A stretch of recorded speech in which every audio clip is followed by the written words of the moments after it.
Just a short video. It's new video. And it's a guy called Pep Saar. And he's a leader in Estonia. And I show because we are in Estonia. And I love that there is visionary people in Estonia.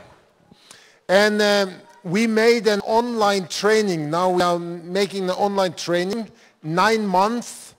We played in 90 videos in 3 days of teaching with 15 different people. Only short videos of teaching. So we make an online training. We call it M4 Ready, a pre-training for potential church planters and leaders online. This is the introduction to the topic of church planting by Pep Saar.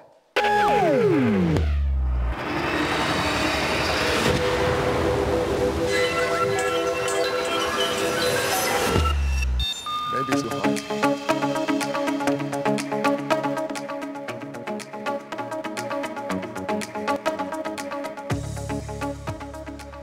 I actually would say that we don't need to plant churches, if that's our end goal. Because Jesus never called us to plant churches, but he did call us to make disciples. And out of discipleship, new churches should naturally be birthed. We also shouldn't plant churches if our goal is really just to redistribute the saints. You know, if we want to create a better church for the already believers. And I don't think we should plant churches if we just want to duplicate what's already there, you know, the existing churches, existing models. It doesn't make sense, you know. But why we do need to plant churches is when I look at the world around us, I see at least two trends. First trend is this globalization and this technology bringing us all together. And at the same time, there is another trend of people being less connected and being more in different smaller clusters, subcultures. So there is this globalization and disconnectedness happening at the same time. So it actually creates two opportunities for the churches. You know, one is to use technology to speak to the big number of people at the same time. You know, use social media or whatever. I don't think we have even found out the right things, but we can do that on one hand. But at the same time, this subculture, disconnected clusters in society actually give us this challenge that we need to be present in these little clusters, subcultures as local churches. And when we look at Europe, there are so many people groups and cities and geographical regions where there is no local body of Christ even there. So, of course, we need to plant churches. We need to go where the light is not shining right now, where the gospel is not preached right now. I've also seen that planting churches is the most effective way to mobilize the kingdom of God, I would say. It's the most effective evangelistic way, because new churches are bearing a lot of evangelistic fruit, but at the same time, if you plant a new church, that really mobilizes the existing church, because they need to rediscover their purpose once again. They need to figure out how do we reach the people who are living around us. And it really brings life to existing church as well. And the last reason why I think we should be planting churches is that for you and me, maybe as church planters or future church planters, if we plant churches, we might find the greatest story of our life. But you know what's even more important?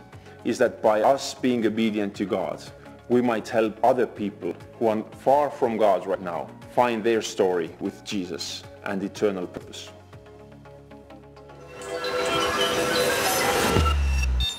You know, that's visionary talk. That's give perspective, that gives direction, that gives faith, that gives hope. That's what we are here for. And I think we need that. And it's important. And we are good at it. We like it. I like it.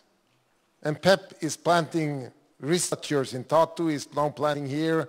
And he's releasing young people into creating new things. I love it. And he's from Estonia. And we are working across all of Europe with leaders, young leaders, grown-up leaders. But to where we are now. The challenge is, I draw drawings here. I say 10% and 90%. Listen now. And that's where we sometimes really don't understand as leaders, especially in YM, sorry to say. I will say if this is a tennis, you know the tennis, you have some play tennis. 10% is the giftings and skills of the leaders. 90% is the creating the system that is better than the people using them.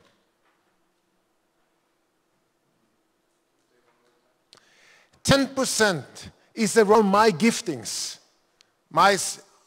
I'm the leader. 90%, like a tennis net, it's on two, built on two. 90% is creating small systems that is better than the people using them. You understand it? What I now give you is small system that is better than the people using them. Small system that can be multiplied. This could be a small system. Because if you do that with one of your co-workers 3 times and tell them, do it with your workers, they are able to do it. But if you do every talk out of your own head, out of your own creativity, it's impossible to multiply. You have to come in your head to multiply it. So you need to create things around you that is so simple that people around you can take it further on and raise new leaders around you. If not, you are the center and become the center. And it's nice for time, but it's not really fruitful for the long run. So if you think it's only about giftings, it's only about God's calling, it's about God speaking to me, it's about me as a leader, you're wrong. It's not. Our foundational calling is to take the world and get into it and multiply ourselves from Genesis 1. This multiplication is through my 4 children, that's one way I multiply, but through being father and leaders for people that we invest in and give ourselves to and multiply ourselves through.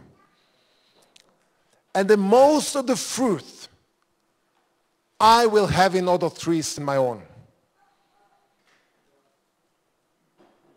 Because I invest in other people. And the fruit is not what I'm direct involved in, but what I indirect involved in. Creating small system that create fruit even when I'm not I'm first course of it. But it's running without me. Then you are successful. It's everything around you. It stops with you. But he managed in your base, in your ministry, to create some small system, different kinds of system, that is better than the people. It's not so dependent on giftedness, so dependent on you have to be superstar. Then you will multiply and you will succeed. And often we don't think that way. We don't manage to create the small system that is ongoing and helping the people around us. This is just a small system. You can have other system. But by doing this, I hope I challenge you to start to create some system of developing leaders around you. And know, to your surprise, what we're going to do if you turn around. Because if you do it once, you have some feeling of, okay. If you do it twice, well, you start to get it. So now, you do the opposite. You do the same. What do we do? Well, the talk is about how you can help chance the leader to develop in his personal leadership and skills. Number 2, how you can help him to really develop the responsibility of the ministry he has. Number 3, how do he develop leaders around him? multiply himself. All these questions, sometimes you're focusing more on one or the other, but it's about development of his skills, of his leadership capacity. You have to focus both the leader and the work or the task or the things he's doing. Establish the conversation, clarify from the last talk, that's not too much. So we take the first thing in 5 minutes, the 10 minutes in 5 minutes. Then clarify the goal, identify what is important, and then you work on further on in the grow method, and you use this here, and you work through it. So I will even now, I'm sorry to do this, but I will even now have countdown first 5 minutes, and we do the two first in 5 minutes. Then you do the 5 minutes, clarify the goal, and then you go on reality. And I will lead you 5 minutes, and then I give you 20 minutes. You're going to do it. Go back to the same people, turn around the role, and you do it.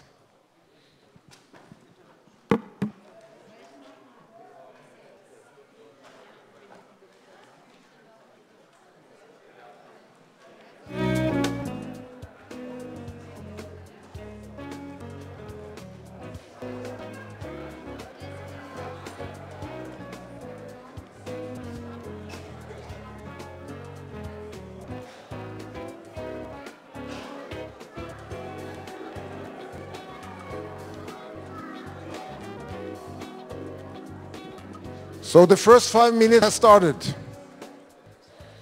The sound coming up and is ringing when it's finished.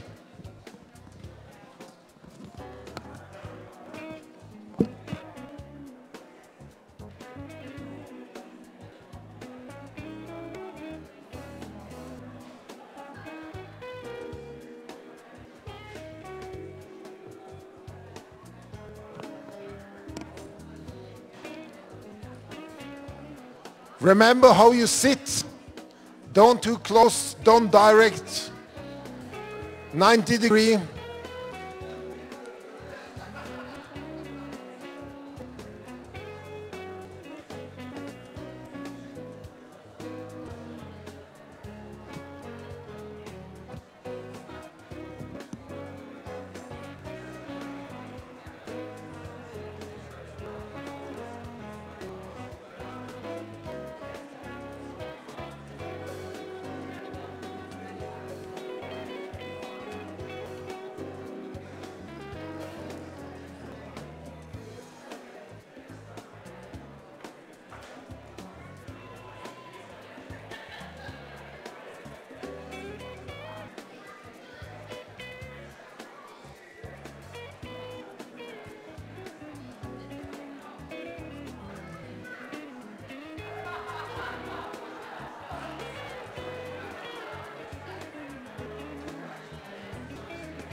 I'm sorry to disturb you, but now we are finished with the first 5 minutes.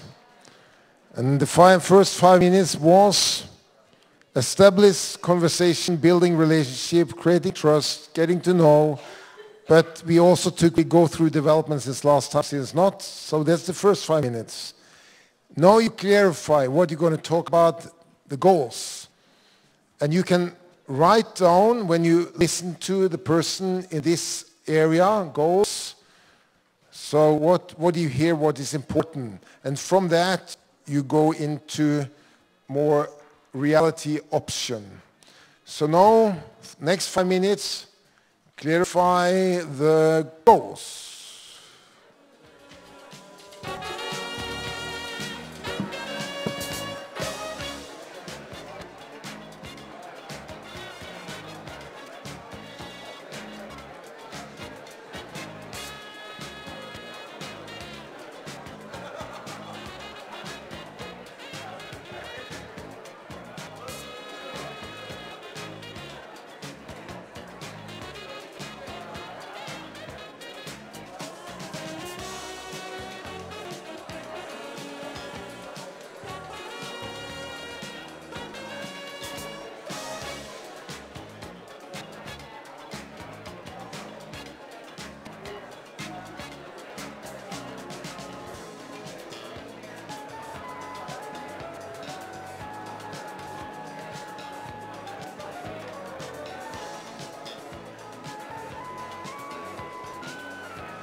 The biggest new songs and classic football anthems in one place. This is the soundtrack to the World Cup 2018.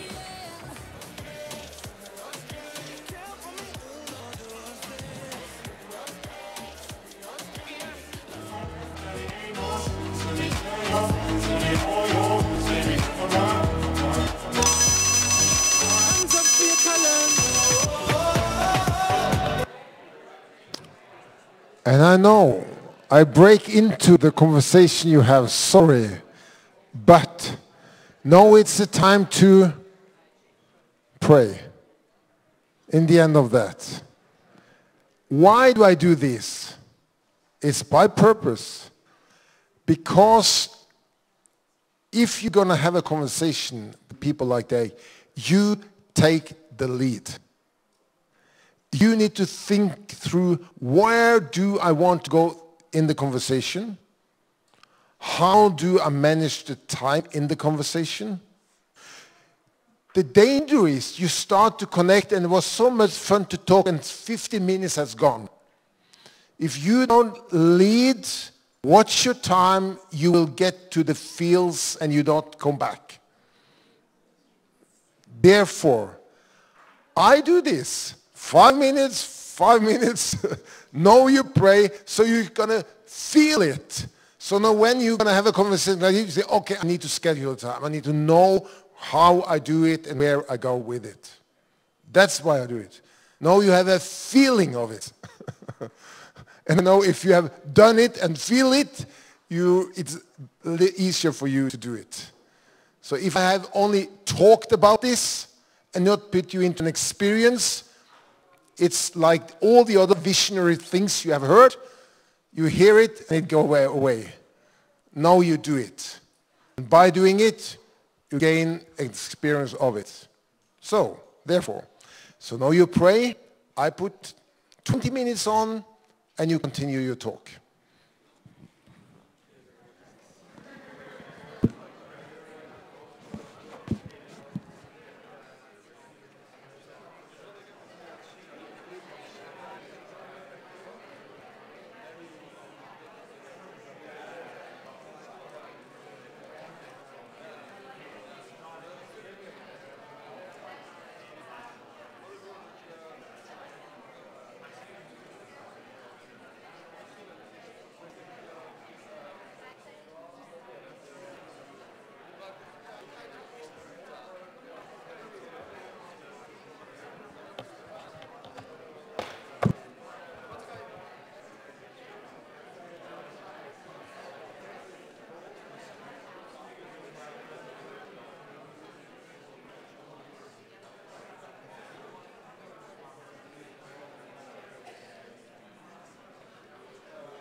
feel like a rock star. And some days you feel like a disco queen. With Spotify Premium, you can play the perfect song for however you're feeling, without ads interrupting your flow. And with offline listening, you can take your music with you wherever you go. Get 3 months of Premium now for just 99 cents.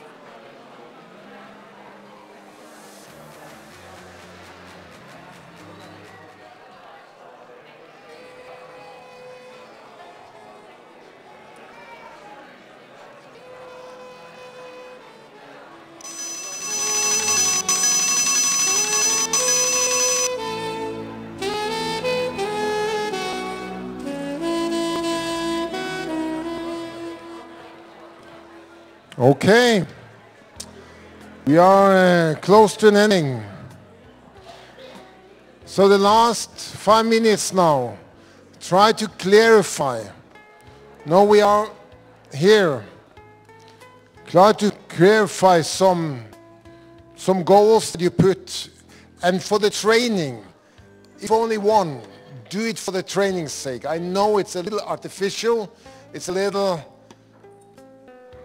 short time because I push it time-wise. You should have an hour, but it's only for the training. Go to, and also ask the question, how motivated are you really, 1 to 10, to work in this direction? And then you have, like, try to at least have one down for the training's sake. And then I'm going to give you 5 minutes introduction to something, and then we end and you go into coaching of the different projects, and then the rest will be me in the front here continuously. So, 5 minutes more.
Men det sånn at kommer du til å dele digitalting med alle her, eller det sånn at jeg bare kan få på digitalt?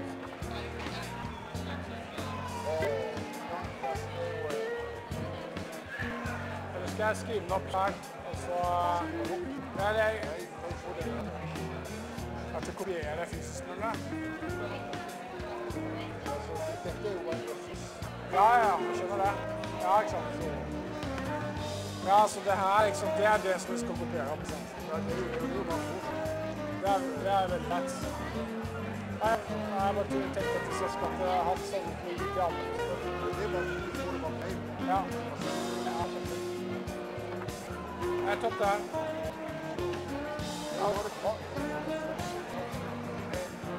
Ja, kjempebra.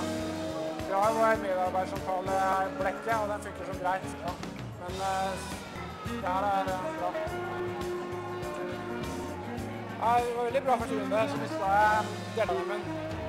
Men så hadde jeg noe som måtte gjøres, så det var greit.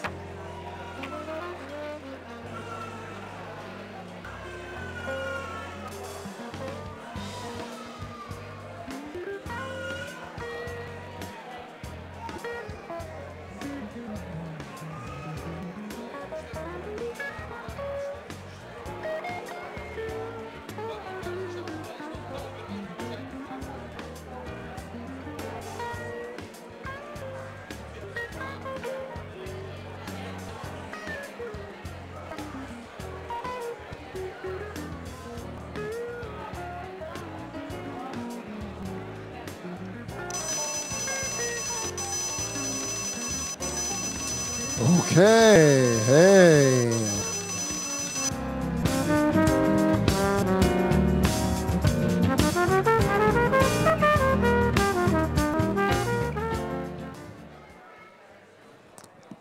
So I'm sorry to disturb you.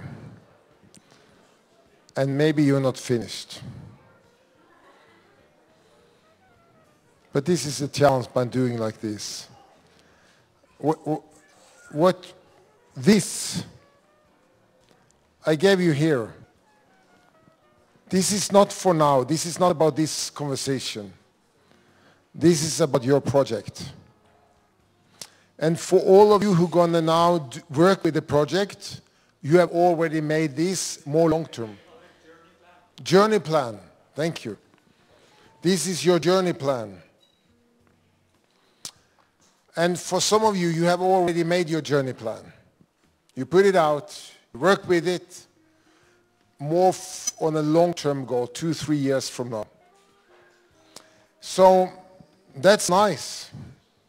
For some of you, you are here like for this time and you haven't worked with it.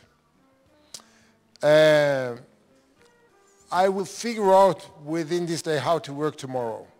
But what I want, for those who have already worked it out, more long-term, you should make something that is more clear short-term, next 6 months, 8 months, to Christmas.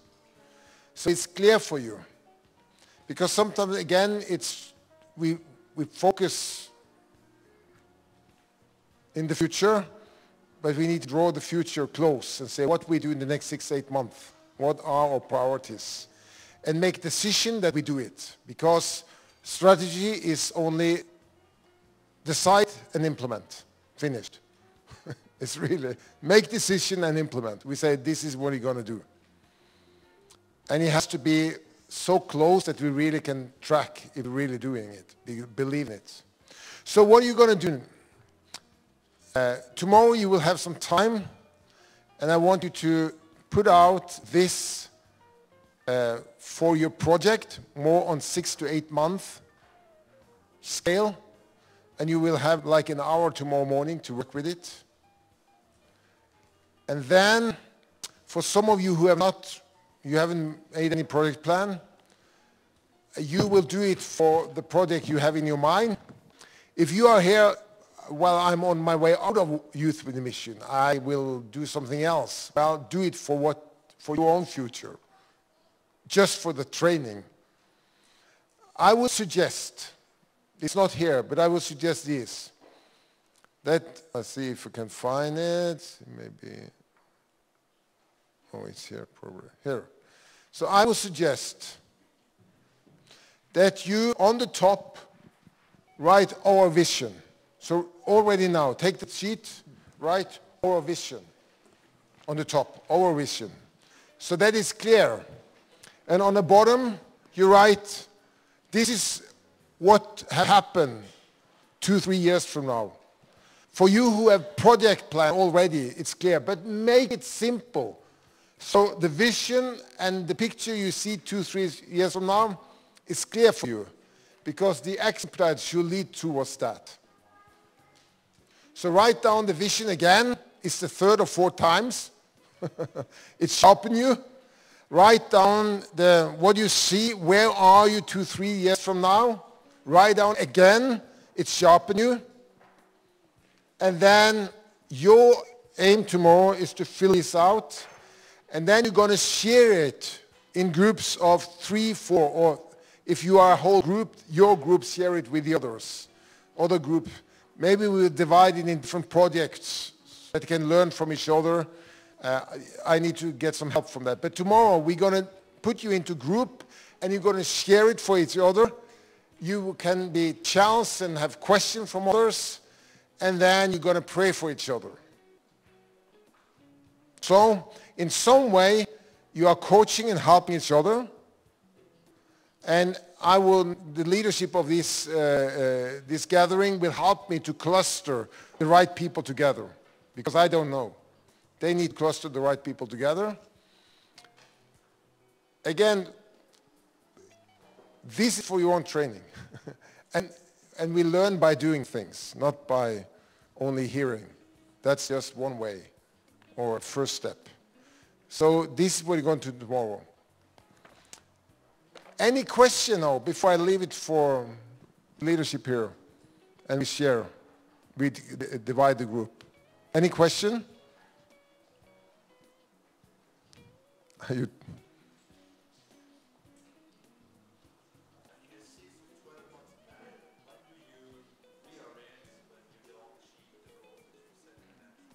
Okay.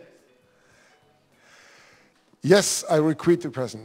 If you say 6 to 12, 6 to 8 years from, 8 months from now, when do you rearrange if you don't really see you're going to reach the goal? First of all, by setting goals, you know that you are in a direction. That's helpful. So, if you understand that I really not reached the goal, the question is, are the goal too faith-based?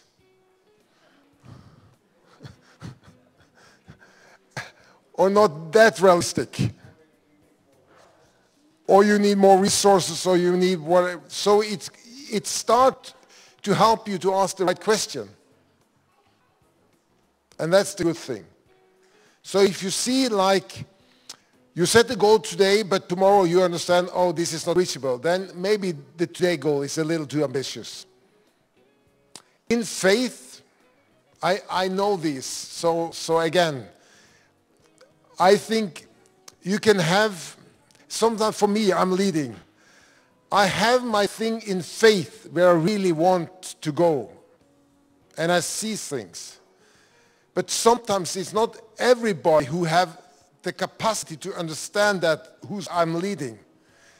It's too stretchy, it's too big. Then for them, I rather put something that gets me in that direction and move them. You understand?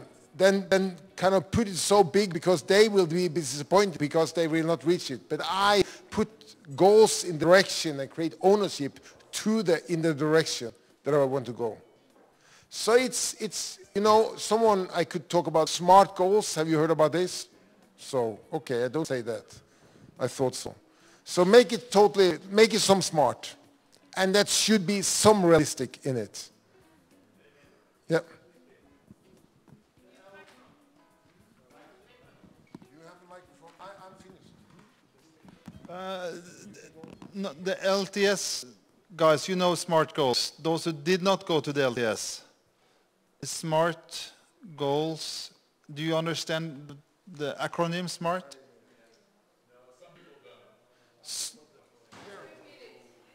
Yeah, I think we should just spend 30 seconds just to explain the acronym SMART. it's smart to do. It's quite specific.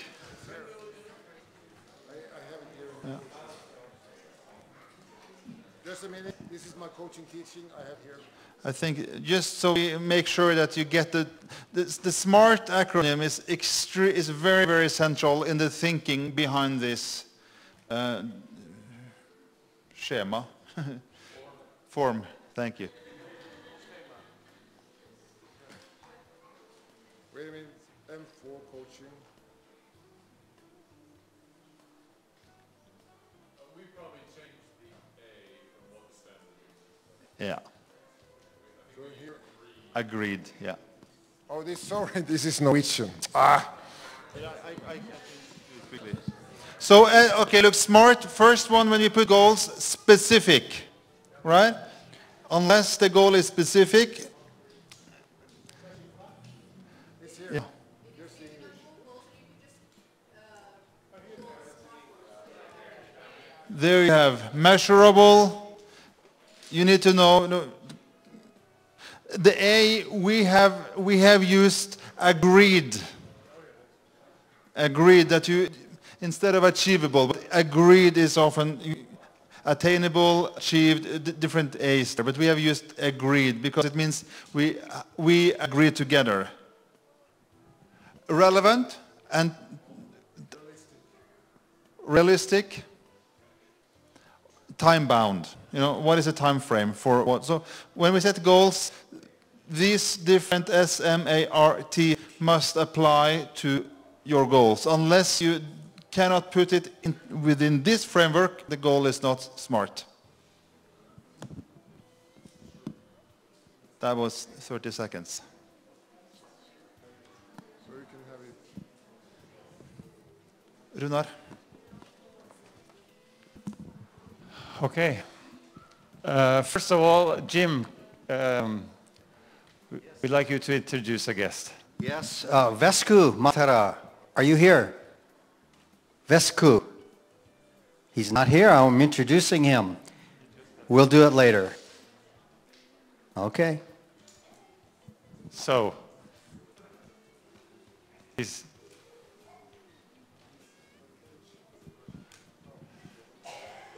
okay, he may come very shortly. Jennifer, you would like to say something. Now, what we are going to do now is those of us who have done the LTS during this last year, we will go downstairs to meet with John and to go into groups to do some follow-up of our journey plans. So that means some of us are going to do that, and the rest will be up here doing some Q&A with Oivind. Okay. So one of the 4 objectives of our LTS is relationship. Vesku Matara, would you please come up here? Yeah, just want people to know who you are. Vesku's become a friend, but he is an amazing resource as well to our campus. So, did an ETS in Kona how many years ago with your wife? 15. Yes, so he's been living in the music industry here in Helsinki, had a radio station, manages musicians, producer, singer. He's got stuff on Spotify in Finnish, right? In English. And English.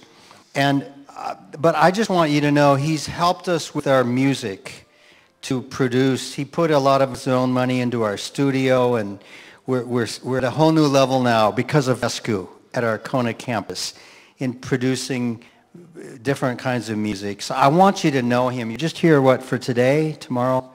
Today he's going back to Helsinki tonight. And just a great gift of God to us. Grew up in King's Kids, right? Yeah. And so he's one of those guys, but huge blessing. Anything you want to say while you've got the mic? 1, 2, 3. Yeah, just God spoke to us about launching a global record label for YWAM a year ago. That's basically what I've been doing in Kona the last year. And if that's something that you're part of a base, that you have a heart and calling for the sphere of music and entertainment, yeah, I'd love to speak to you guys. So I'm here for the day. Yeah. Yes. Amazing. Thank you, Veska, for coming.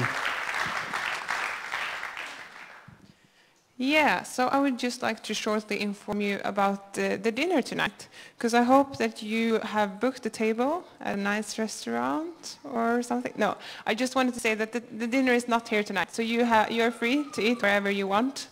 Yeah, just don't come here and try to get from here. I'm not going to arrange dinner for you. I think you can manage this yourself. And also now we're having a short coffee break. Please take some coffee, but I think we would like to start again in 10 minutes. And you got who will go downstairs and you got who will stay here. Yes. So 3:45, we will start again.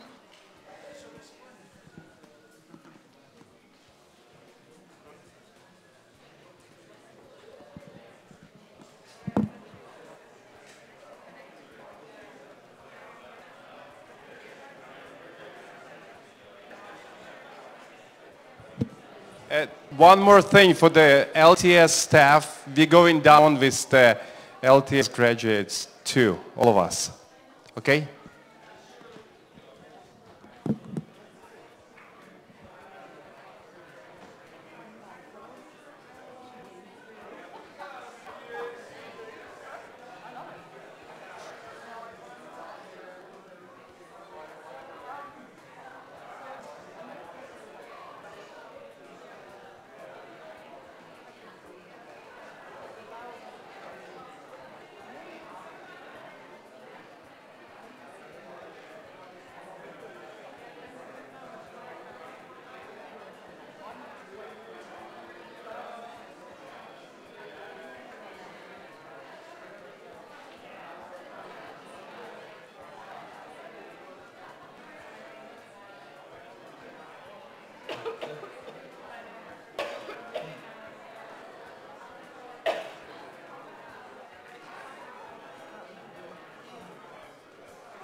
LTS journey plan people, if you can head down, that would be really great so we can start. Thank you.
Are everybody who's going to be downstairs, are they downstairs? The rest of you, come to the front. Here, make a ring, make something place to sit. Like a half circle. But the Finnish team, aren't you a project? Haven't you a project? Aren't you in the leadership downstairs with your project? Oh, this is not the Finnish team. There was the Finnish team. There was the Finnish. Oh, sorry. You are, what team are you? You're not a team. Yeah. Get in the front. I want you. You are finished already. I want you in the front. I take leadership.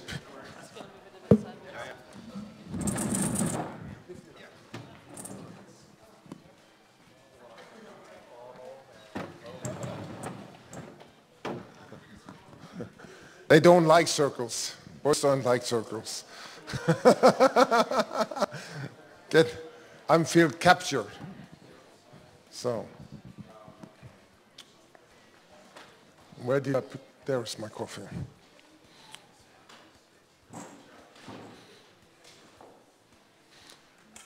So, I have my computer up because if you have some question, maybe I put up a picture or do something. But, or you can ask about some topic and we can see how we can go in that. From just 5, 6 of you, what has been helpful for you up to now?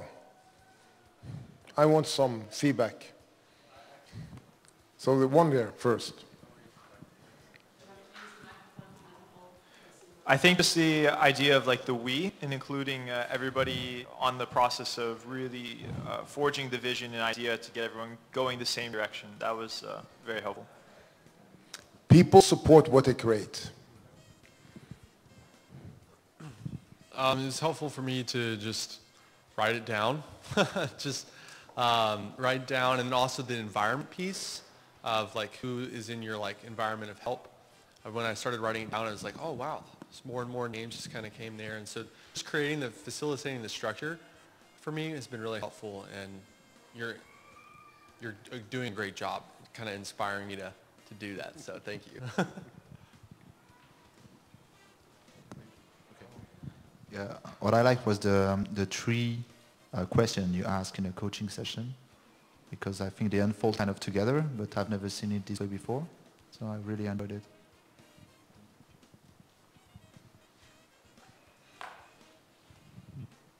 I really got a lot out of what we were doing today, practicing, having this conversation and using the grow steps.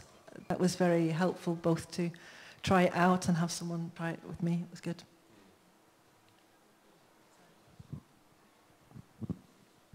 Yeah, so I'm pioneering, or 5 years into pioneering in Bristol in England, and I think I came here with very much a sense of frustrated powerlessness in a way, of surely there must be more than just pray your little bottom off and see that God does stuff. So this has been really, really helpful, and I think that the thing for me is it's been great content. Now I just need to take responsibility and go back. Self-responsibility. Yeah, thank you.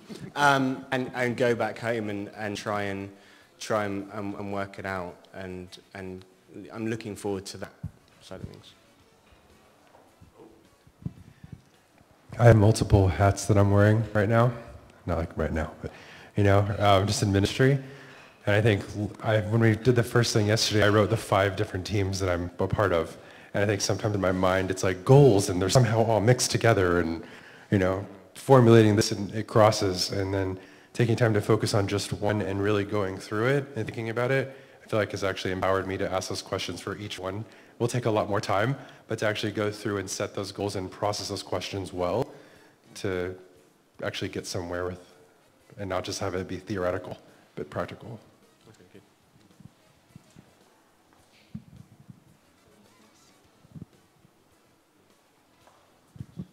Yeah, for me, the whole process of just getting vague ideas out of my head and down onto paper in a manner that I could then present them to somebody else was very valuable. But within the midst of that, you know, God sort of changed my thinking a bit and revealed some things too, which was, you know, who is my customer and, you know, how my customer can have ownership of it as much as I have and things like that. So that was, I think, will change things a lot for me.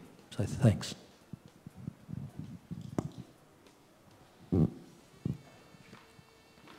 I like the idea that that having both long-term vision and listening to God is not paradox. And that you pointed out how it's biblical as well.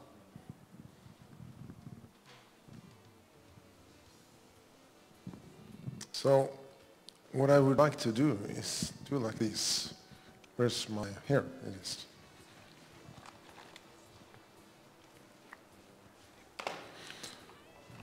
Put yourself in groups of 3, 4. Come up with the 3 smartest questions you have. Because great leader asks great question. So you put yourself, I will find pens to you.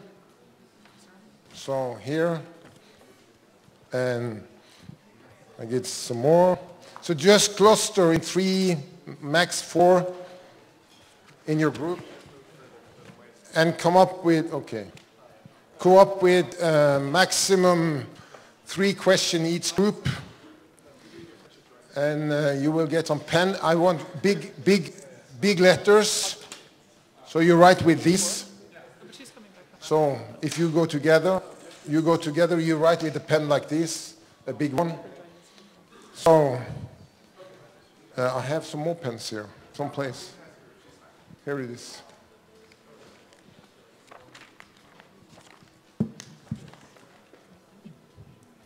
So here and here. Big. Oh.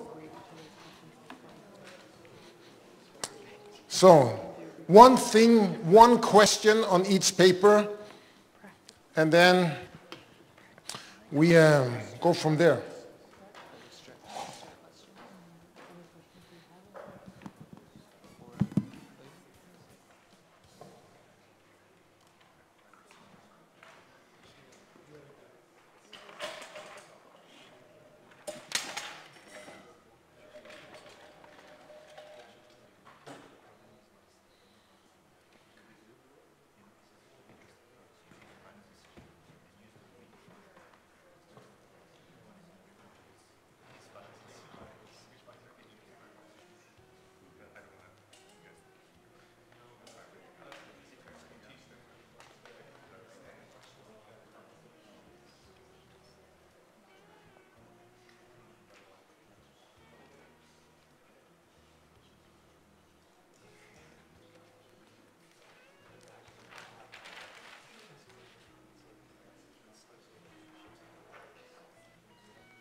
Question deeply in something you have,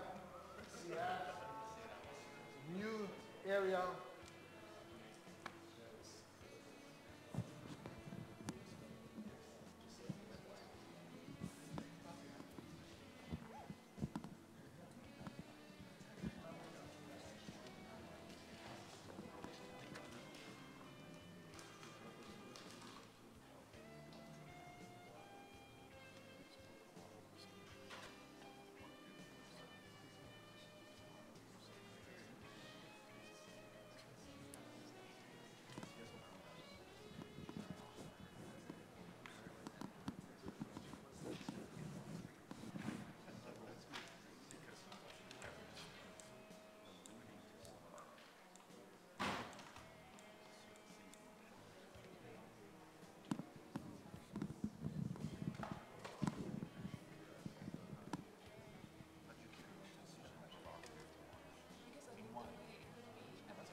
So take 2 minutes more.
I will have them up here.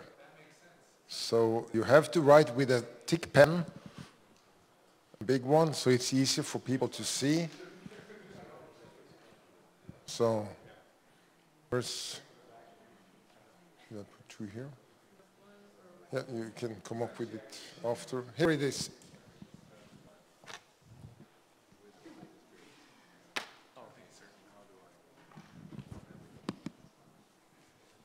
So I want them up here. And I want everybody up here. Then we can cluster and we can dive into some of the topic and have more questions. Max 3 from each group.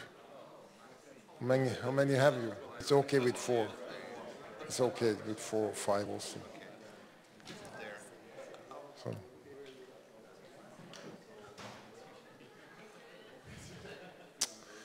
So one from every group.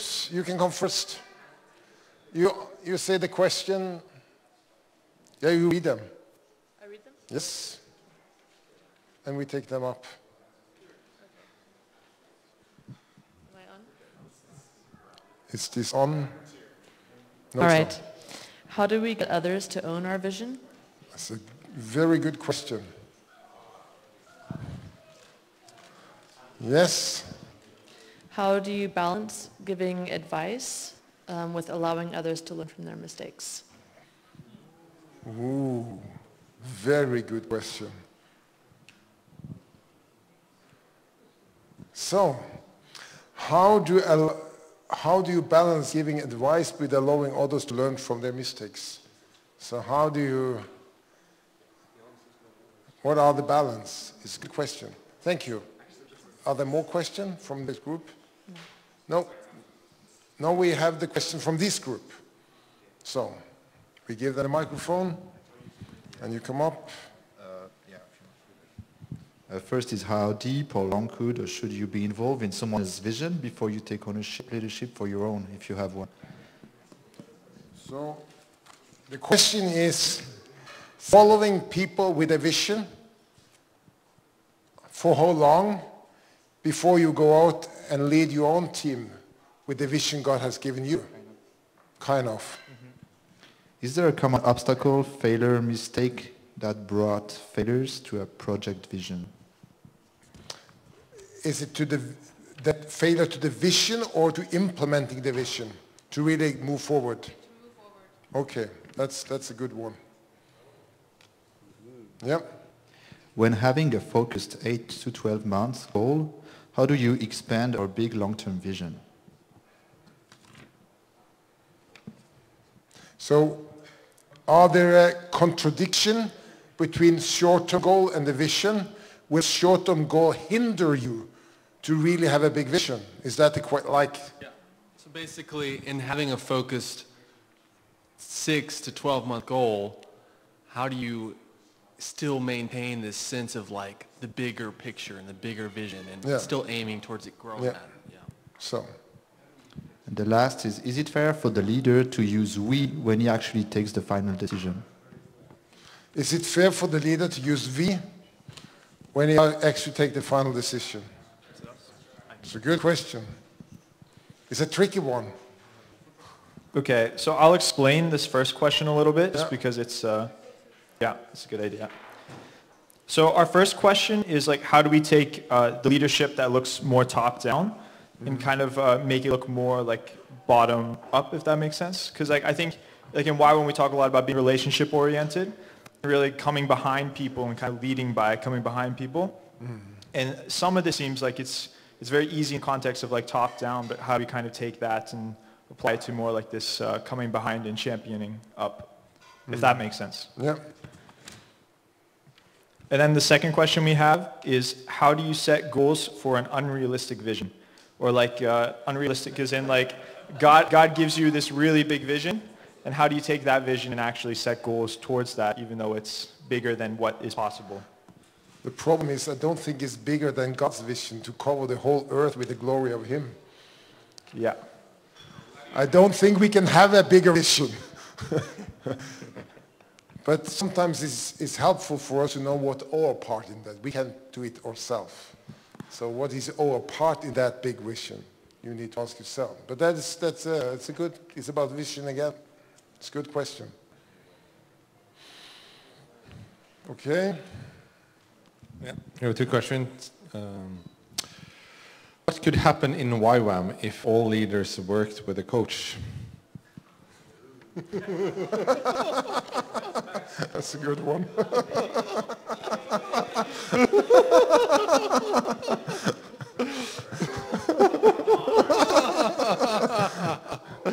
Okay, how do we keep our feet grounded, plus walk out what we have heard from God? Yeah. That's good. And there's one more. What is a good first step to introduce this leadership training that we've had today to my staff team? So how to take it further on to your staff team? Yes, good. And then for me, if most of the practical things that you've talked about during these lectures are way far and beyond where our base is and where I am personally, what are the steps before the steps?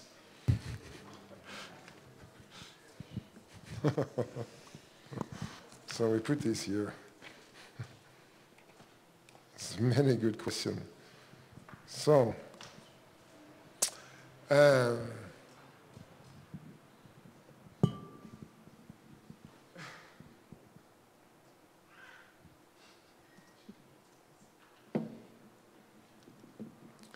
there are, it's how do we get others to own our vision? And how do we set goals for an unrealistic vision? That is also about vision. This is more on leadership. This is a little bit of leadership and vision. I would take that through. How deep or long should be involved in someone else's vision before you take ownership, leadership for your own, if you have one? That's a good question in the way I don't know. Depends. And a lot of this question you can only answer, it depends. Because there's not. First of all, to that question, you are self-responsibility to follow God and live out what God has called you to. You have a self-responsibility to follow all those others' vision. Sometimes people follow a lot of other vision and they lose themselves in it because they give in so much and they give up so much for another vision. And suddenly they are disappointed of the person, of not really reaching the goal, or not really coming where you thought the leader said we should be, and you are disappointed. At that point, it's also even the person's self-responsibility for following a leader. The challenge is, for me, as a leader, is always to help all around me to be self-responsible for their following of me as leader. Because if I'm not creating an environment where I give a freedom for them to live wherever, whenever and wherever they feel God is leading them to another step. If I feel that a threat to me, if I feel I'm afraid of people leaving me, if you have the feeling as leader, I'm afraid of people leaving me, I'm afraid of losing my best colleague, I'm afraid of, if that fear is a strong thing in your life as a leader, you are in a danger zone. Because that fear creates some manipulation and some control over other people. And that's danger. Because God has not put us in a situation of fear, but of love. And our responsibility is love and release. Their responsibility is to, as much as they understand, follow and join the vision, but from a position of freedom, not control. And I will say to that, depends. Because if you have said to your leader, I'm in, and I follow you, and I give myself 3 years, and after 1 year, you feel, no, there's another vision. So it depends on the commitment you are given compared to what God is speaking to you. It's also some about the integrity in a person's life. So it's the principle, I think, is for me as a leader, there should always create freedom for people to leave. At the same time, I want to create a responsibility for all people around to be and clarify the commitment as much as possible. Because then it's easier for them to say yes and no, to go in and out, if that's clear. It's like a little bit answer to the but here it's a lot. If you have an insecure leader, he will tend to control. If you have a secure leader that is relaxed, he knows that I'm not building this ministry. I'm not building his kingdom. It's he who's built me his kingdom. So if someone leaves me, well, I'm not in control, but he's in control. I'm confident in that God has called me, whatever happened. Then it's just a different thing. Because, you know, it's his work. It's not my work. It's his kingdom. It's not my. It's his church. It's not my church. It's his work. It's not my work. And the confidence, the security of the love of God in the midst of situation and not the fear are really the tipping point of everything when it comes to releasing leaders around you. One. That's an important issue. Because you can see, I've seen why also, if you have a little more controlling leader, you come to the tension of creating a fear atmosphere around you. Because can I leave, can I not? Is it a place for me? I don't really dare to ask questions anymore. I don't really dare to speak out. I don't really dare because maybe, you know, then you suddenly are in a fear culture. And that's not what God intended us. Fathering is not creating fear culture. It's creating culture of love, appreciation, pleasure, that we are, and place, and identity. That's the culture you create in the family. And that's leadership from a biblical point of view. It's nothing about fear. But insecure leaders tend to create control and fear around them. But it's important, therefore I say it's important it's a very important question. A guy called Romani Guardini, he's have like 40 books behind him. He has a book on power, the use of power. And he defines power this way. The ability to make decision or not make. In both situations, you use power. It's simple. And as leaders, we have power and we use power, but we need to use this intentionally. And since God is the one who has all power on heaven and earth, it's so important that we live in line with God. But since God is not only a head, he's a body, we live in line with people around that always can correct us. And the leader who's not accountable to someone else is a dangerous leader. In YM, we should never have any leader of the base or any ministry that are not accountable. Because accountability secure that I'm using power, make decision in a better way. And we all use power. God wants us to use power. God wants us to influence leaders. But the danger if we isolate ourselves as leaders, that's a huge danger, and not live accountable with those around us. So that's another part of that. So, how do we get others to own our vision? How do we set goals for a unrealistic vision? This is, okay, go back to your group. I want one answer for each group on this. How do we get others to own our vision? So go back to your group. I want one answer from each of your group on this question to help them. Okay? How do we get others to own our vision? What have you done?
You have the answer. Yes.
2 minutes more in the group, and then we have the answer from you.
Okay, so what's your answer?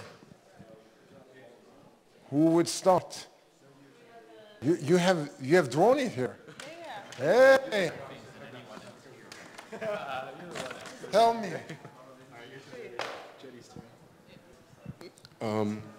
So, actually, what did we write? Come on. This is handy. So the question is still, how do we get others to own our vision, really take ownership? So a few things we came up with. First is we need to own our own vision. It's a good thing. Second, what is the purpose behind the vision? And what does it offer to the person we ask to get on our vision as well? Because it's not just using them for our vision, but it has to serve them at some point as well. They have to see themselves, their part in that vision. Oh, but above all, love. Yeah. And above all, love. That's good. Other question? So, it's quite similarly, that you have to start from a place of believing in your vision. And so, you know, this is the thing, and I'm deeply passionate about it. I'm convinced it's on God's heart, painting that picture. And then we also talked about being bold and saying, Oivind, I see your gifts, I see your talents. I think you would be an absolutely phenomenal addition to this team that's mobilizing for this vision. What is it about this vision that excites you? And do you think there's something there that you would like to be able to take hold of and run with? And then depending on the outcome of that question, you then talk about okay, do you have those gifts? Are we able to develop you in those gifts and help you drive towards that? It's good. Again, back, what's your place? How can we create a place for you in this? A few thoughts. One of the big ones was trusting people and taking risks with them. So as you're sharing, as you're praying, as you're giving passion, trust people and give them responsibility, that even if it feels like it's a risk to you, or something's like, oh, should I do this? But giving something to them that they have to do, build on, be creative with, have their own ingenuity with, all of that, and let that be something that at the end of the day, they're like, I did that. This is what I'm a part of. And this is like, I don't know, the cord came down to just trusting people and taking risks with them. Just stop there. Okay. I define trust. You say more, but I'm just going to show you. I define trust like this. Trust is the ability to think that others are capable of doing something based on some self-confidence. Because we trust them that are able, from their self-confidence, of doing something. To trust in the character and the capability of others. It will always remain a risk to trust somebody. But we do not need to live in constant state of distrust and suspicion. The point is, trust is really trust in that they are self-confident and their character and capability to really do that. It's always a risk, but you have to. But you had more there. I just want to say that into the topic you had. I was like, no, it's just, that was the core of it. It's God's vision. So it's not just about one man. You know, God gives a vision for it, and we trust people. We do it as a team, as a body. So praying in that, sharing it with passion, and then giving a buy-in with it. So it's good. And you had one here? So a lot of these have already been mentioned, but there's the personal ownership element that even in the process of getting the vision, that if people can be involved in the prayer, involved, so that there's this ownership of like, you know, we were seeking God and God gave us this vision, or we were part of the process. Now maybe you can't do that with 100 people, but there's ways to include people in that. So there's an amount of ownership. Also application, that if the vision is kind of vague to people or there's no application of it practically, then it's kind of like this vague thing floating in the air that sounds pretty. But if, yeah, there's got to be some type of practical application of the vision. What does it mean for me? What is reality for me in this? Yeah, and if, you know, as a base, if our vision is to, you know, see young people become relevant leaders, then we need to be training them to, because otherwise there'll be a lot of frustration and disconnection with the vision if there's no, yeah, and like you mentioned earlier about sharing the vision, like even on a weekly basis, because people forget. So we talked about that there's talking about it, what does it mean, even discussing it and sharing.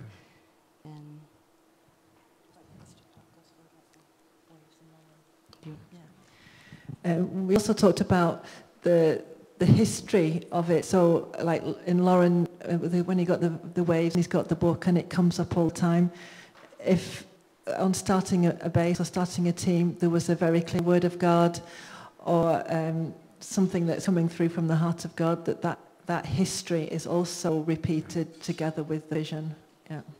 It's very good. Very good. Very good. Repeating the stories behind, the history, his story behind. That's very good. Yeah. Had you? So in our group, I think a lot of it was said already. We talked about sharing vision that people can latch onto. And specifically this story about in Lausanne, Switzerland, the day that Lauren brought a hay wagon and parked it on the lawn. A what? A hay wagon. A hay wagon, yeah. A hay wagon. And he parked it on the lawn in Lausanne, and people are like, what's Lauren doing now? You know, like, uh-oh. And at the meeting then he said, God spoke to me. He's giving me a farm in Switzerland. And people are like, what? And he said, if God is giving you a farm in Switzerland too, then you pray, and if he speaks that to you, you put your thing there in the lawn. So everyone started praying on their own, and God spoke to them, yes, I'm giving you a farm in Switzerland. So it became God's giving us a farm in Switzerland. And then when in Brittany, Switzerland, there was this orphanage with a farm, and they wanted to give it to a Christian organization. And someone said to the people giving it away, oh, you know, those people in Lausanne, they're praying for a farm. They even have a hay wagon, you know. And that's how we got the Brittany base. So it was that thing of you pray for yourself. Very good. Again, the wisdom is in the body. It's in you. You know this. And to listen to each other, to help each other, to express it, there's a lot of vision here. It's clarify the vision, make people a place so they see themselves practically in a place in the vision, repeat the vision, create symbols that express the vision. I think often symbols is so strong So the car was a symbol, and sometimes if you just hold up a symbol, then people know. And if you connect vision with symbols or logos or whatever expression of it, then suddenly they understand. It helped them. Repeat the vision.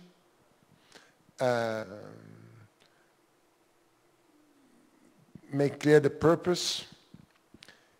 Make a process to create ownership into it. I think it's really important. There is a balance. When I read the 1 Timothy chapter 2, in verse 9 and 10, Paul says, day and night we have worked to not be burdened to any one of you. The point is, you will never manage to give everything you have day and night for a vision. You give it for the vision giver, Jesus. And sometimes it's a danger that we fall more in love with the task, the vision, than with the vision giver. And people feel that. People will feel that. So as leaders, it's so important that our first love is to the person, Jesus himself. He is the one who sends us with a calling. He's the first thing first. Because in the end, when vision fails, when things are not really going as we thought, when things are not happening as we predicted,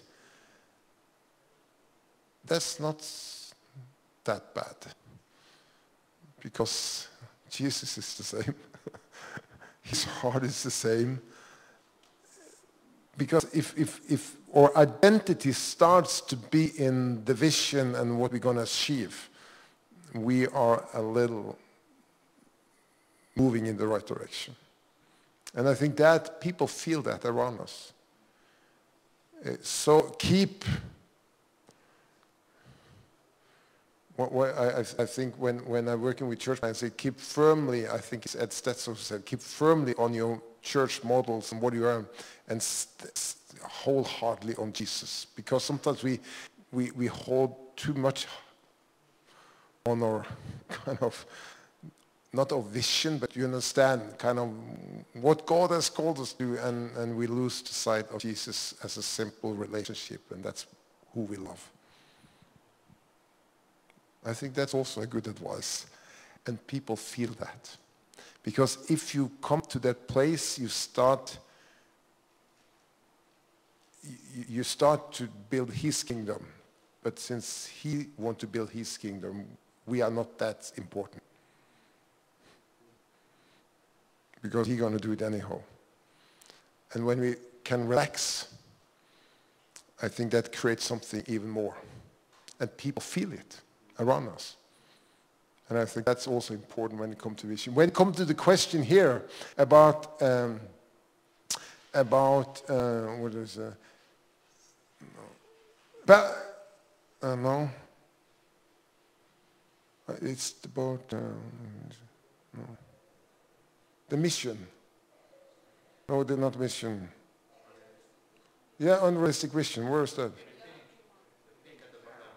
Here it is. I want to take this. Often, unrealistic mission is a confusion. Vision is a confusion with mission. Because vision, for me, is the preferred picture of the future that is in my reach. But mission is the big thing that God has called us to, his mission. So when Youth with Mission has a mission, and we state it in different ways, and when this beautiful guy up here from Finland talked about, I moved to Kona, and I have a vision to create a label of Youth with a Mission, to create music, and release 100 artists in the next 2-3 years. That's a vision. But the impact of that is the mission, impact the spheres of society that field. You know, that's the mission, to know him and make him known. And sometimes we need to try to figure out what is really the big mission here and what is our vision. Is that helpful? And I will say our vision is the preferred picture of the future. I know it's defined differently, probably. But for me, it's the preferred picture of the future that is in my reach. And I will say a vision like could be big, but it always needs to get closer if you're going to get people into it. So I think that's a little bit of an answer. So if you call the vision is like, I'm in a base of 50 people and we're going to reach all the unreached tribe of the world. We 50 people. Then I think, okay, it's unrealistic. You connect to a mission, but maybe God will give you 10 people group. And that's more your vision. You understand? That's like the difference. Because then it's easier for people to connect. And it's easier for you to take responsibility because it's in your reach. It's closer. That's some of the answer here.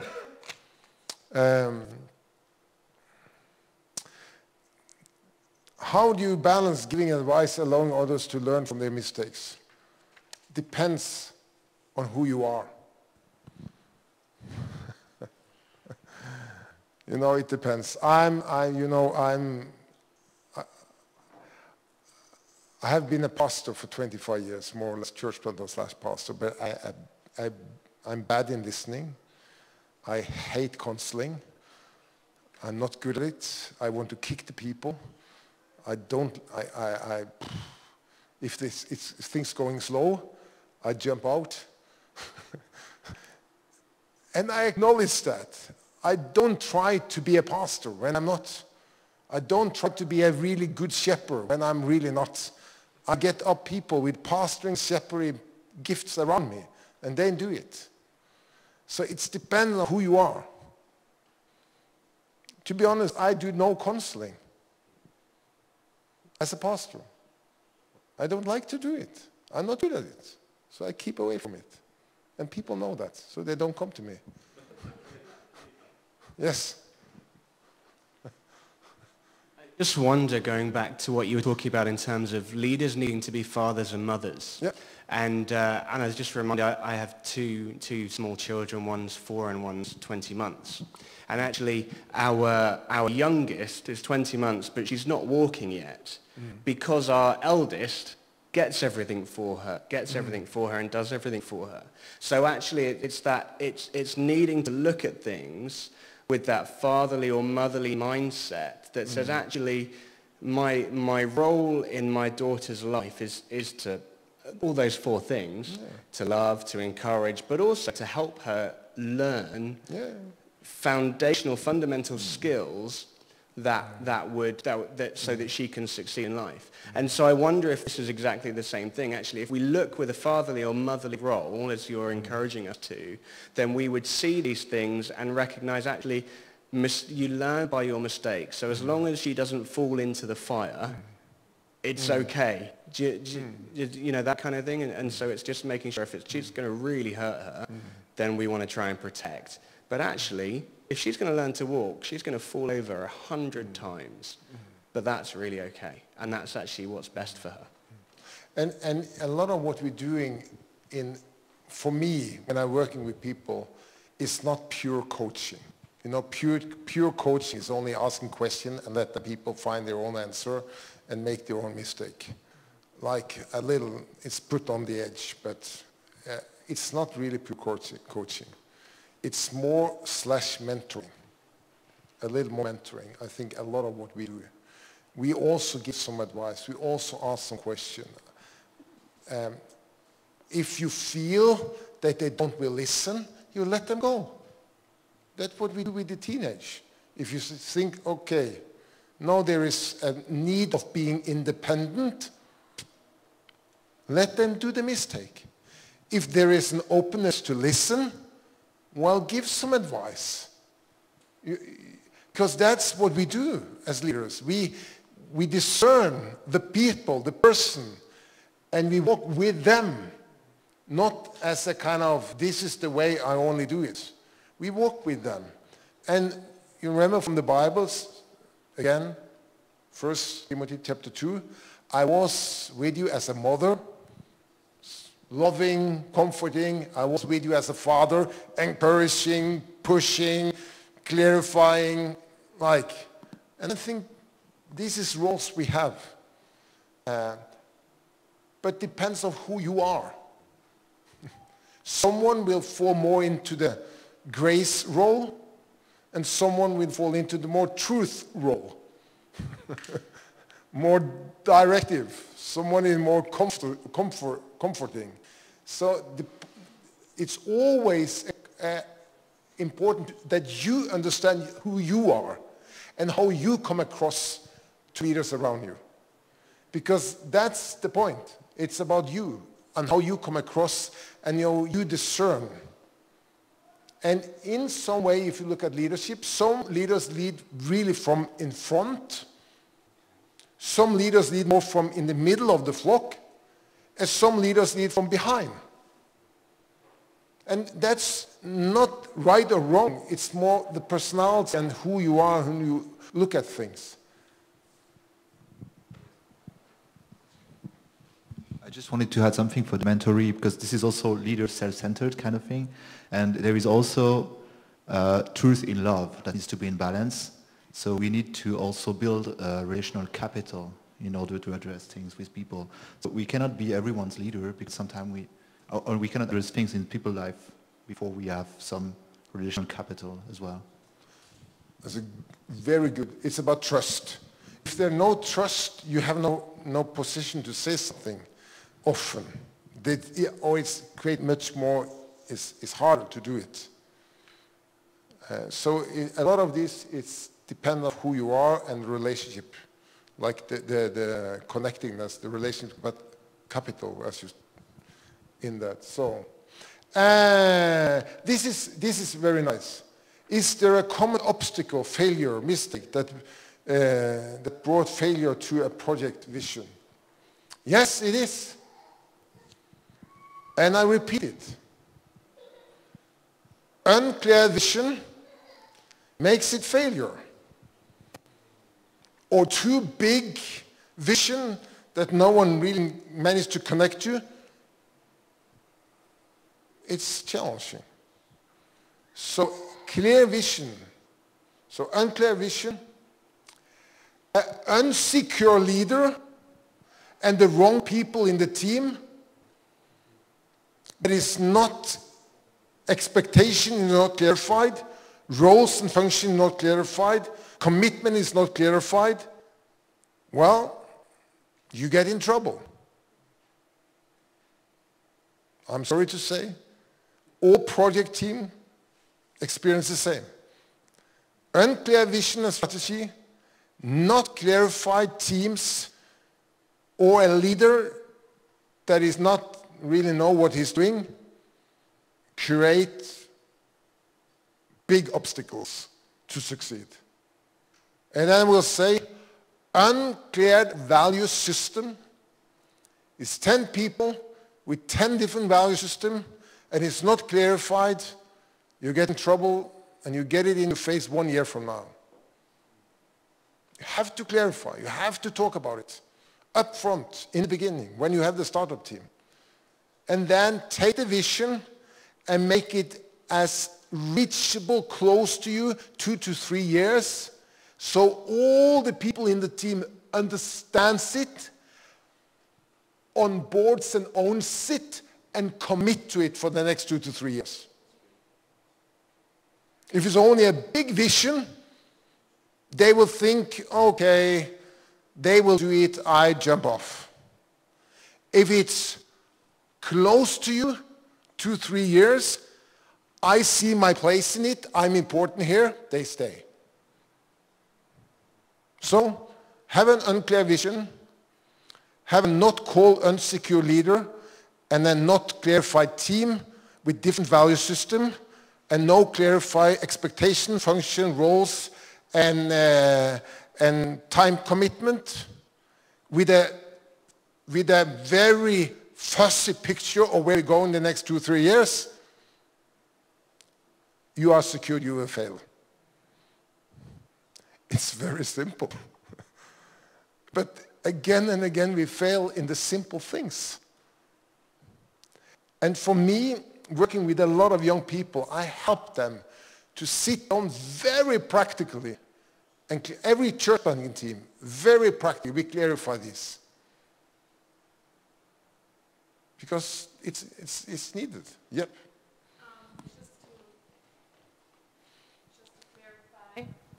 The 2 to 3 year vision. Yep.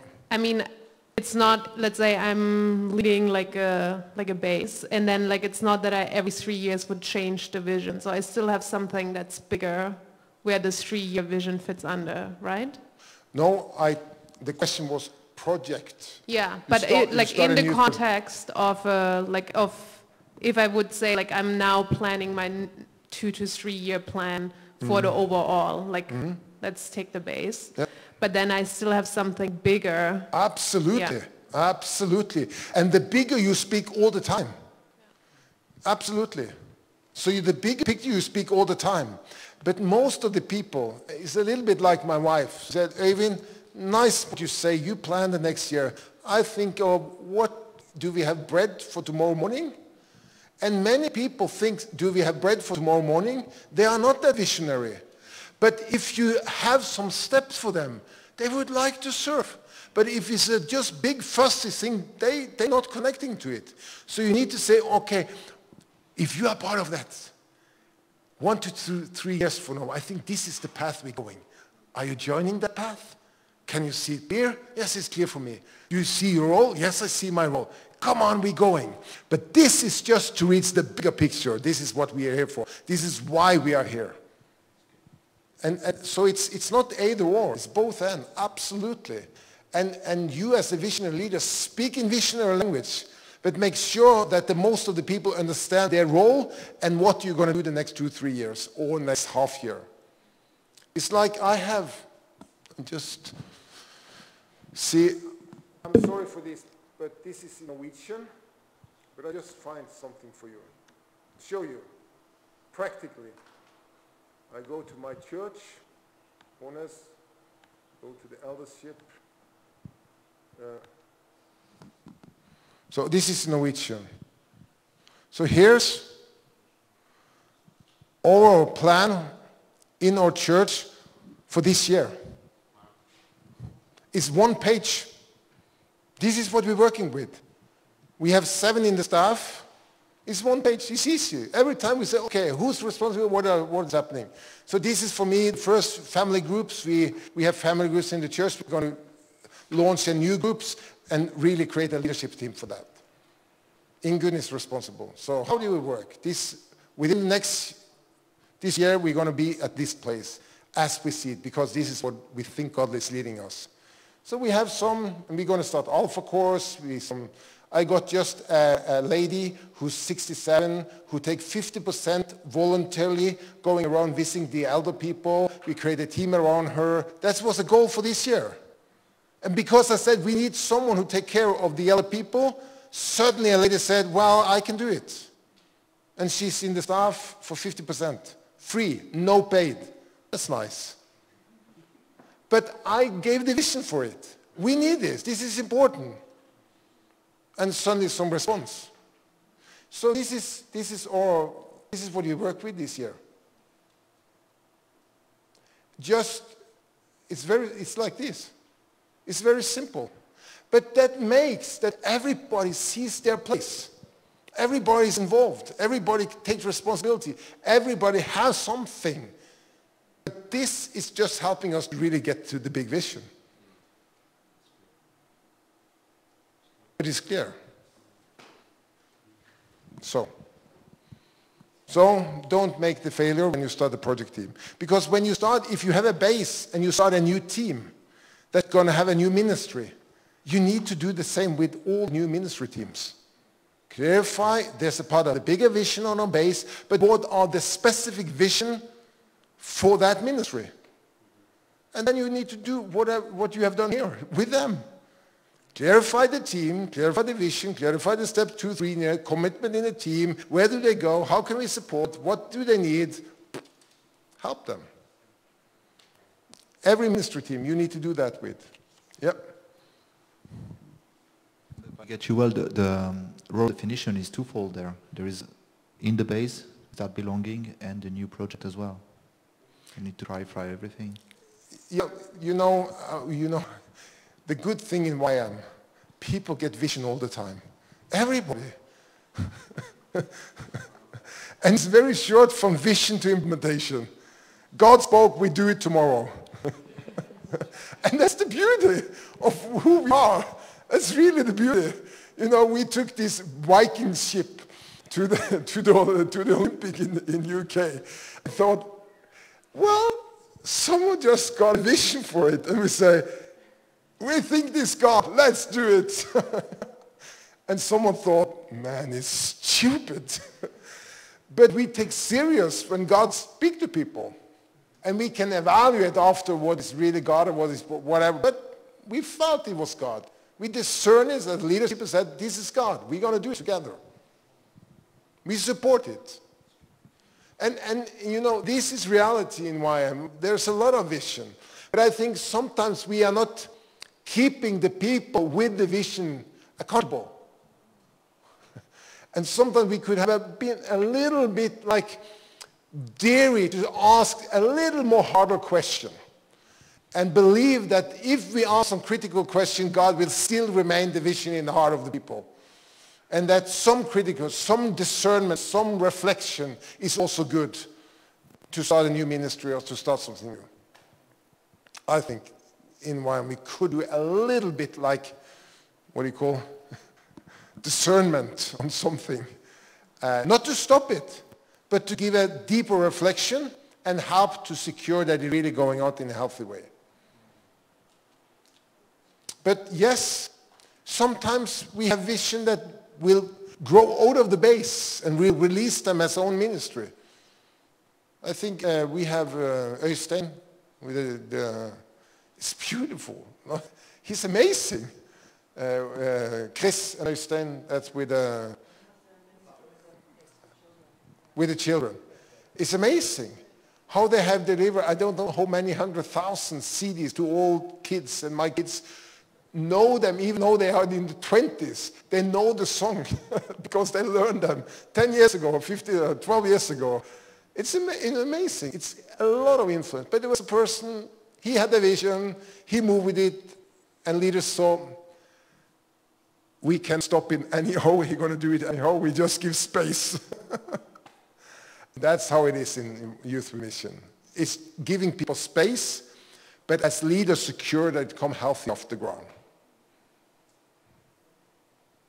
So.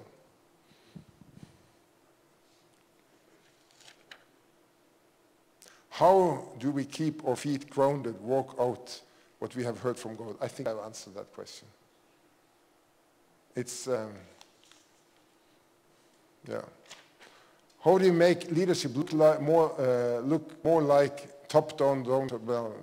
The point is that how do you more have a bottom-up leadership than top-down leadership? That's the question. It depends.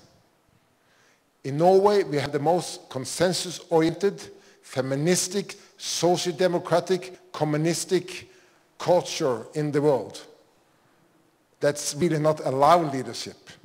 Or if you try to really do a top-down leadership, all the churches that grown past 1,000 people the last 20 years has smashed down in Norway. Because if you try to take a Bogota model of church or an Asian model of church to a Northern European context, you are putting up yourself for failure.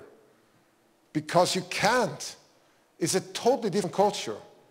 And you have to understand the culture of leadership in Russia is extremely different from Norway or Germany because it's a former communistic country. So when it comes to top-down, bottom-up, it depends on the culture you are in. Yeah. So for example, doing some work in Albania, and they're former communistic, and they kind of like to have the dictator. Like, they kind of see like, oh, we want to have somebody that kind of gives a lot of control. But how do you, would you say though it's a good idea to kind of shift that culture, to be like, guys, don't be so dependent upon the top-up guy, and kind of learn how to more self-responsibility? Yeah, that's a good question. We work with that in Russia, the same. So the question is, yes, we believe it's possible, we should change that culture. But it will probably take it some generation. So if you are up to think within 3 months we change the culture and the mindset of these people, I think you put yourself up to disappointment. Because it's not realistic. Because that culture is in the gene of, is within the body of the whole. And to shift that mindset and culture is not happened by 3 months. So you rather in some way go alongside the culture on their premises for some times to really, and then shift it some, or you explain from the biblical point of view what leadership is, what fatherhood is. And I think it has to come like a conviction from the Bible, because the point is that that's the danger here also. I taking my culture and enforce on others. I think it's biblical, but to be honest, I know it's a lot involved for my culture. It's the same, we do M4, we call it learning community. And I said to the Spanish, what would a learning community look like? You know, in Norway we do it in 24 hours. And the Spanish said, forget it. We need to have siesta, we need to have a whole weekend. Because we need to have breaks, and we need to have this, and this is not culturally relevant at all. I say, doesn't matter. Make it your way. Adapt it to your culture. Take your 4 hours break. In Norway, they would bored. You can take 4-hour break in a leadership meeting. Well, we do the whole evening. But the point, if you have a lot of leaders, you need to condense it. So, again, it's a cultural awareness. I think, you can't find democracy in the Bible. Well, you can find something that is, you even find more theocracy, top-down in the Bible. But there are some other things that Jesus corrects that from the servanthood point of view.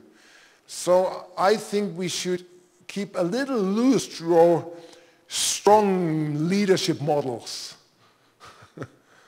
And because we are influenced by the culture, anyhow, where are we coming from? And you need to discern the place you are in. So are you in Albania? Don't be disappointed. Give some more clear leadership. Tell some more. But at the same time, be aware how you can create a new ownership, getting the leader, be responsible, because often self-responsibility is one of the challenge.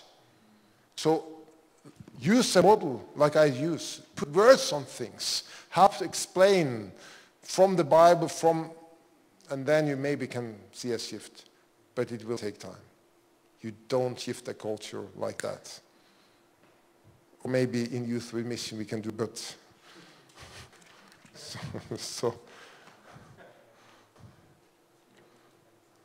That's the same.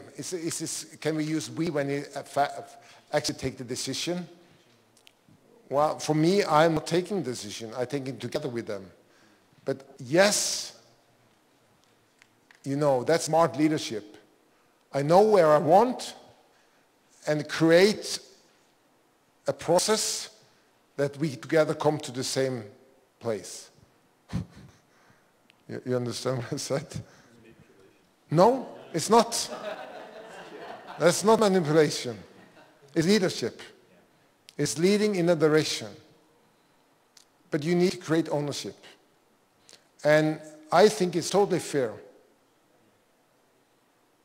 to lead, make decision, but create ownership. It's not for me manipulation. It could be. Depends on how you do it. If you force people, then it's manipulation and power use. But you need to give a freedom. Let people go if they don't want to be a part of it. Okay. Not be threatened by that. But if everybody goes away for you, then you maybe should question your leadership. It should be some bells ringing. So, yeah. So having focused on 6 to 8 months goal, the long-term vision, we have answered that. And then the practical thing. So what are the steps before the steps? Good question. What do you suggest? You know, I said to Andreas and Rune before I'm coming, I don't know if you want this that I'm teaching. I'm sure you want it. Yes, they said, we need it. Are you sure? And there needs to be a conviction that this is necessary. If there is a conviction that this is necessary, you can work against if there is a strong biblical grounded conviction that working like this is not biblical. And for some it is. Listen to God and obey. Prayer is the only answer. Only pray and everything will happen. Well, that's a value system. That's a conviction. I'm not sure. But you know, we have different kinds of conviction. And therefore I said, vision is how you convert your passion into productive action, strategy, goals, plan, that is consistent with your core belief, your conviction. Because it's the conviction that gives the power to the passion and the vision. But the passion and vision can be big and strong, but nothing happening if there's no practical action. So if there's no conviction that this is necessary, if there's theological conviction that this is heresy, then I can't do anything. But I just... It's not directly against that at all. I'm just wondering if maybe there is a, to get your question right, is there maybe a brainstorming tool that can be used to get to figure out what is our vision? What are our goals, our initiatives? Is that maybe... Tools. Yeah, because the main thing is when all of your teaching, like most of it, it's just very overwhelming for me because we haven't even started thinking in this way. I mean, and we've run that way for 25 years. And so it's like, how do we even get to the point where we're ready to take steps like this? Because I think it's good. If you have run for 25 years, healthy, growing, then maybe you have done a lot of this stuff without knowing it. Probably. That you do a lot of it. But it's more unspoken or unaware in some way. I don't know. So yes, there are different tools in the toolbox of how to create a vision. I would ask, one of the questions I would ask, okay, here we are today. If a journalist come 3 years from now, and you're going to tell him the story of what's happening now, 3 years from now, what will you tell him? Go into the group and write down, what will you tell the journalist 3 years from now have happened? And then they write down, and then pick it up. I do like this. I often use like this. So I make posters, make papers, make things, and I write it down and we share. And if you're a group of 5, 6 people, you put 2 and 2 together and they write down. And then you get out what's in their mind and hearts. So the point is you draw out. I think in coaching, in Christian coaching, is to pull out what God had put in. So what your role is to pull out what's already there. But it's hidden because it's in the heart and mind of the people. And then we need to pull it out what has been put in. So to create a place like, start with that. What do you tell? And someone will say, I have no clue, because they are not that visionary to even think in that term. And some would write a whole paper, because that's the fun thing they do. Because people are different. So make some assignment that clarify. That could be. When it comes to the vision, a vision comes, for me, it's not a consensus or something that is like, we are now sitting down and try to write our vision. A vision is born in a person's and leader's heart. It has to be expressed through the leader. But it can be created together with a team because they need to own it together. But it comes from a heart. It comes from word from God. It could be into a group, but a vision comes, if you read the Bible, God is speaking to people, leaders, and He leads leaders. And you know that in YM, God has spoken to leaders. And the leaders capture that word from God and move with it. And He creates an awareness of the urgency to really start to do something with it and bring people into it and move with them. So I will, you can't make like a workshop on the vision for me, but you can make a workshop how that vision would look like as you see it 2-3 years from now. Because that can help you to create the ownership of how you can come to the vision. So it's not only you, but us that really see our place in that. So that's, so I will say make some workshop around you telling the vision. But then what could it look like for you 2-3 years from now? Because that's close enough for the people. So, but you will get the paper. You can get it like this paper. I will give it so you can get it online, so you can print it again with your people and take some of the assignment with your people. So I will send some of the PowerPoint, summary of the PowerPoint to you, so you can have that and walk through with that. That's the next step, so we can work it with them. What's the copyright stuff on that then? Is it copyright? It's my address here. So, you know, that's the danger of being in YM. You haven't understand that you are running a business. So you give everything for free. that's the danger. That's my danger side. So for me, I sent it to you. I gave it to Andreas. I sent it to all of you, and then you can use it. That's my email there. It's not copyright. So.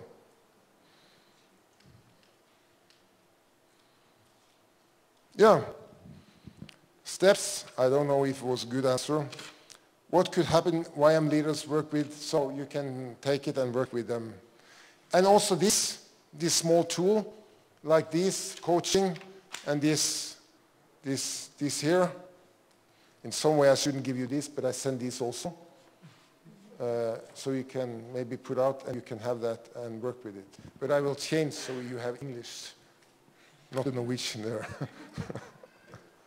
Because then you can print it out and you can multiply it and use it with your leaders.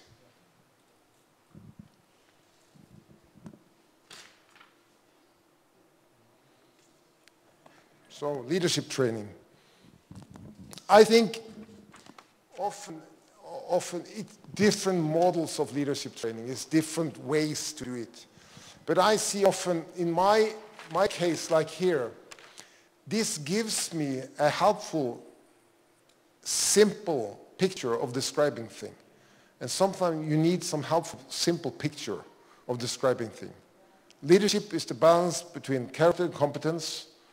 So we train character, and character is both self-responsibility and social responsibility.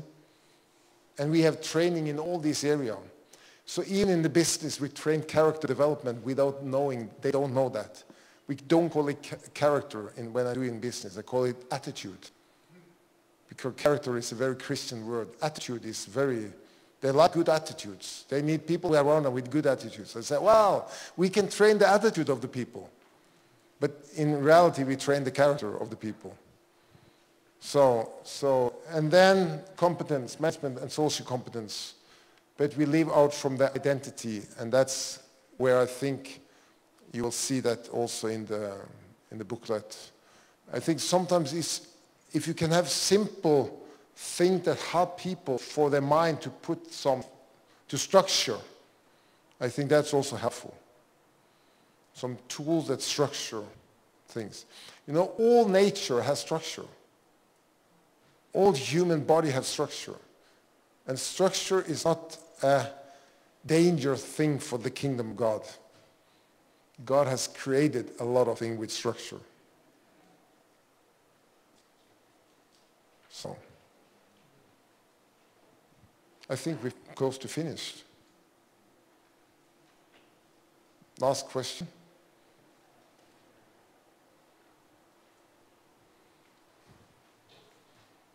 You're ready for the evening on the city. Bless you. Amen.